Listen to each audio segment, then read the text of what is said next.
एक महत्त्वाची बातमी आहे। गृहमंत्र्यांच्या या बैठकीमध्ये सीआयएसएफ प्रमुखांनी एक सुरक्षेबाबत माहिती दिलेली आहे। सरकारी इमारतींची सुरक्षा सीआयएसएफकडे आहे आणि बीएसएफच्या महासंचालकांसोबत सीमावर्ती भागातील सुरक्षेबाबत चर्चा करण्यात आली। बीएसएफच्या महासंचालकांसोबत सीमावर्ती भागातील सुरक्षेबाबत चर्चा करण्यात आलेली आहे। अमित शहा यांच्यासोबत झालेल्या या बैठकीमध्ये सीआयएसएफ प्रमुखांनी सुरक्षेबाबतची सगळी माहिती गृहमंत्री अमित शहा यांना दिलेली आहे।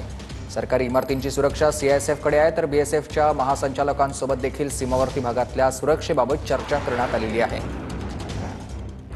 पाकिस्तानकडून सध्या शस्त्रसंधीचं उल्लंघन केलं जात आहे आणि अशामध्येच भारतीय सैन्याकडून देखील त्याला चोख प्रत्युत्तर दिलं जातं। या सगळ्या संदर्भात सातत्यानं गृहमंत्री अमित शहा हे आढावा घेत आहेत आणि त्यानंतर पंतप्रधानांना देखील या संदर्भातली माहिती दिली जाते आणि एक महत्त्वाची बैठक पार पडली, ज्याच्यामध्ये सीआयएसएफचे प्रमुख उपस्थित होते। सीआयएसएफ प्रमुखांनी गृहमंत्री अमित शहा यांना बैठकीमध्ये सुरक्षेबाबत सगळी माहिती दिली। त्याचबरोबर सरकारी इमारतींची सुरक्षा सीआयएसएफकडे असेल, बीएसएफच्या महासंचालकांसोबत देखील सीमावर्ती भागातील सुरक्षेबाबत केंद्रीय गृहमंत्री अमित शहा यांची चर्चा झालेली आहे। बीएसएफच्या महासंचालकांसोबत सीमावर्ती भागातील सुरक्षेबाबत चर्चा झालेली आहे आणि नेमक्या काय काय घटना घडतात, काय सध्या सुरक्षा व्यवस्था आहे, या सगळ्या संदर्भातली माहिती केंद्रीय गृहमंत्री अमित शहा यांनी बीएसएफ आणि इतर सगळ्या सुरक्षा संस्थांकडून घेतलेली आहे।